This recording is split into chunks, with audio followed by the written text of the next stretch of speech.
Hello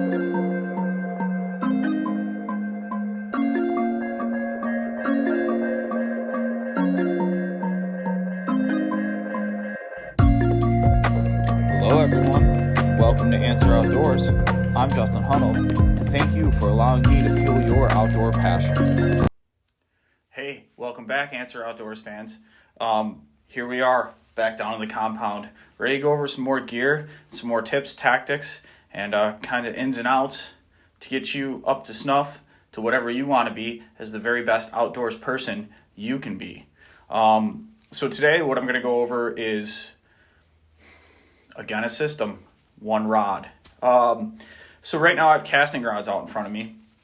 And, when we look at pro anglers and we look at very avid fishermen, women, whichever, we see that we have 25 rods on our deck. I fish out of a kayak a bunch. I carry 6 or 7 rods with me. And then some inside the kayak. That's just out in the world, and really we've become very technique specific, but there's a lot of techniques in bass fishing, at least, in most types of fishing, that can be covered with one rod. Now, where this gets weird is it can't be covered necessarily with one line, but there's some happy mediums for all of that, right? And right now, what I'm going to do is I'm going to go over kind of the one rod length and action and power that I go with for most everything that I'm using in the bass fishing arsenal. So you'll also kind of notice something different when I start going over this stuff that'll be very apparent very quickly here. So check it out. Let's start with this. Right here, we have ourselves a 1-3 fishing or 13 fishing. I've heard it both ways. Fate black rod. So this is a 7'1" medium heavy extra fast action rod. And you'll see here I do have a chatterbait on there, and I'm running 15-pound fluorocarbon on this. This is a 6-scale fishing Cyclone, and this particular Cyclone is a 6:5-to-1 gear ratio. Now we can get in the weeds about the gear ratio, 6:5-to-1, 7:1-to-1, 7:3-to-1, 8:5-to-1, whatever. But generally anything above that classic 6:3-to-1 and up is going to work pretty well all around. So this is a right-handed reel, so I reel with my right hand, and we're talking, again, medium heavy, I said extra fast, this is a fast action. That's normally pretty interchangeable, meaning the butt is pretty in there, it's pretty tight still, but that the tip has a little flex to it. The flex is going to come in the top, they say 20, probably 15% of the tip. We're running 15-pound fluorocarbon. This rod is rated from 12 to 20, 3/8 to 3/4 ounce lure. What will this rod handle? Well, that 7'1" length, if you want to pitch with it, you can pitch with it. If you want to cast with it, you can cast with it. If you want to throw a Carolina rig, you can throw a Carolina rig. If you want to throw a topwater, you could.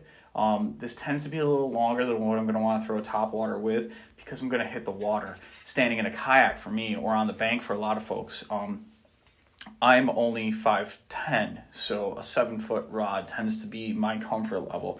7'1" is fine, 7'2" is fine. Start getting over that 7'4" length, and we're talking flip and stick range for this guy. But I really like this rod. It's a very comfortable rod to fish all day with a cork. It has a little different reel seat than we're going to see in the other rods, so it's a cork covered reel seat. This is a right-handed reel. That doesn't seem important right now, but to be honest, I am in the process of converting from either all right to all left, or varying left and right.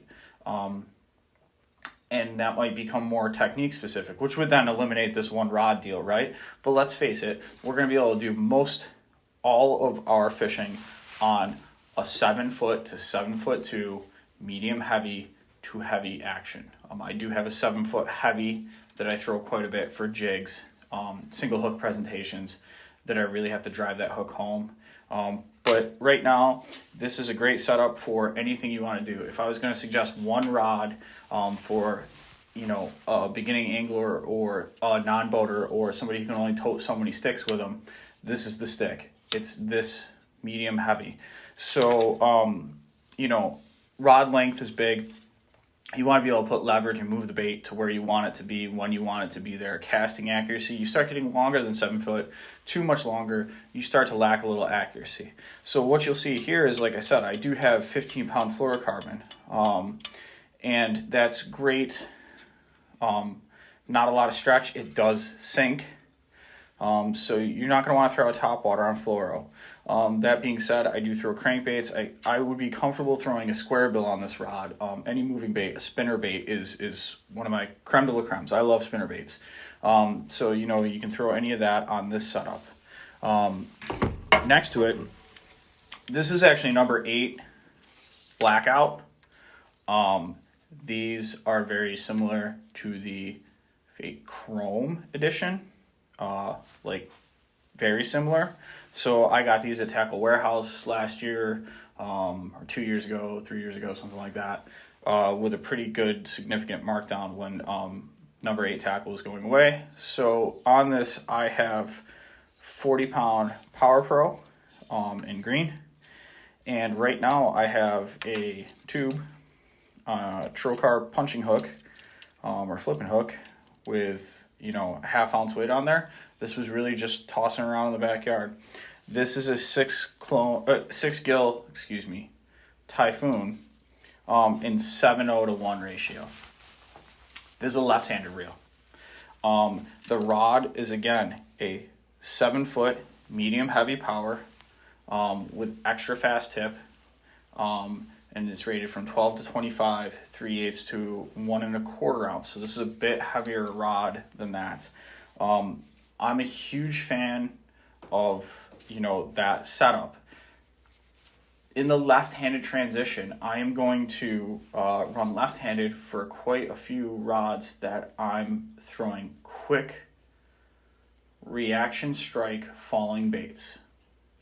Any soft plastic, any jig, anything like that, I'm going to be tossing it out there, and I don't want to have to switch hands. So traditionally with a right-handed reel, you would cast right-handed and switch it to your left hand to reel with your right hand. Well, I just want to cast it out there and let it go. You know, I can control the spool, I can control everything a lot better with my right hand than I can my left hand. The other presentation I've gone to a left-handed reel in would be topwater, jerkbait, frog. The reason being, again, hey, I can cast it, I'm immediately on it, and I like to actually work that rod a little bit better with my right hand. I feel like I have more control. Maybe I'm just not ambidextrous enough. I don't know, that's just me.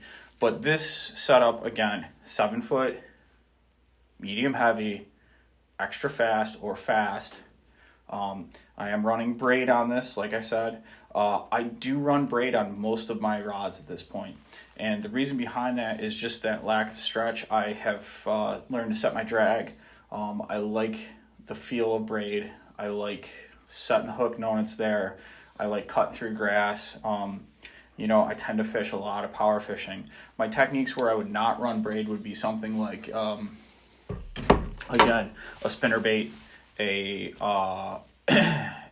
chatterbait, obviously a crankbait. Oddly enough, on a jerkbait, I run braid to a fluoro leader, which leads us to this rod that's coming up. And, you know, top water, I run straight braid now. Those reaction bites, I don't feel like is necessarily a detriment to run braid. So here we go. This is going to be a 7 foot, medium heavy, extra fast, blackout again. It's the same rod. It's the same rod. The difference is this is a 7:0 to 1 6 gill Cyclone. This is, again, 40-pound Power Pro. You can see it's in high vis yellow, so I do run quite a bit of high vis line. And with that, this is one of my buddy Travis's hand-tied swim jigs with just a little trailer on there. And I'm running a fluorocarbon leader. So this is a 15-pound fluorocarbon leader.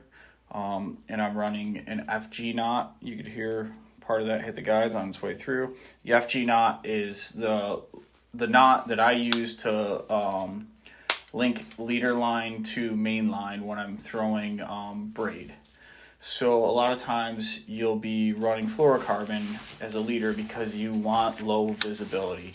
And fluorocarbon is nothing else if not low visibility. So, you know, on this particular bait, yes, it's a moving bait. Yes, I just said I would run fluorocarbon. I do have a fluorocarbon buffer. You know, that's a very popular thing in that leader. In the world of fly fishing, actually, is to put a shock leader on for real big fish. Same principle. This is low stretch line. This is a swim jig. Now, a swim jig is a reeling presentation, but I could just drop this in a hole and hop it. You know, I'm going to reel a swim jig. I tend to reel it a little bit more slowly than I would a crankbait or a chatterbait or anything like that. And I just tend to think that that is just a really good all-around setup, is a nice, good braided line to a really good fluorocarbon leader.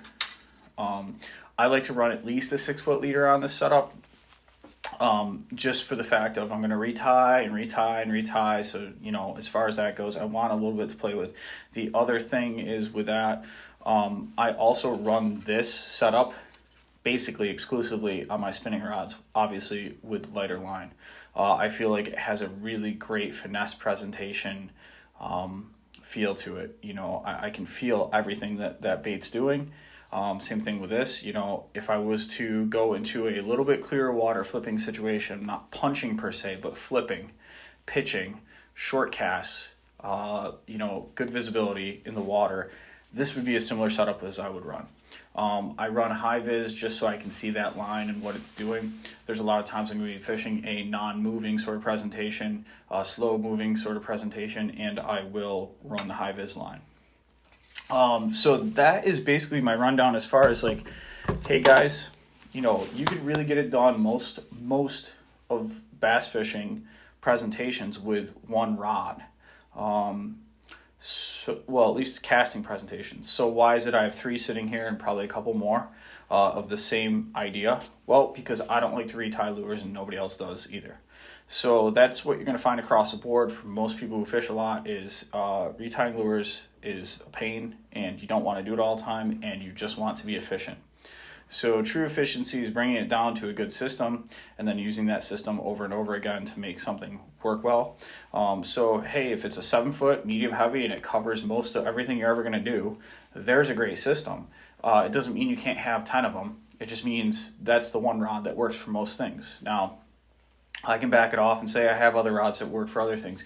If you put me to it, in all reality, I run a 3,000 size spinning reel on basically a 7-foot medium spinning rod.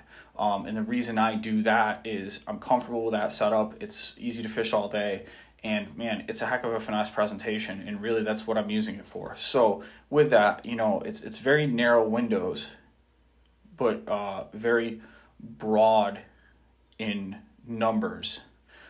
Because I find something that I like, I find something that works for me, I find something that, hey, I am in a kayak, I might only have 6 rods with me. If that's the case, I want a 7-foot medium heavy that I can throw everything on. Put me to it, I would probably still go back to a right-handed reel for comfort level's sake. It's only been a couple years running left and right. But man, this is where it's at. If you guys have any comments about switching it up, going to the opposite side, what your all-around best rod is, the reason you would choose a different rod than this or the same rod as this, please let me know down in the comments. Please, as always, hit that subscribe button. I'm really working on growing this thing. We've been in here stuck in quarantine for a few days now, and really this is what I view as not anything other than an opportunity to bring my passion and my ideas and my expertise in a lot of these areas out to the world and share them with you guys. And really, I hope that's how everyone's taking this. So be safe, stay inside, don't expose yourself to people right now in this time in quarantine, please. And also, hey, this is a great time to do your organization, get your systems together, and get ready to do your outdoor activities the best you can because you have everything dialed in. Thanks, guys.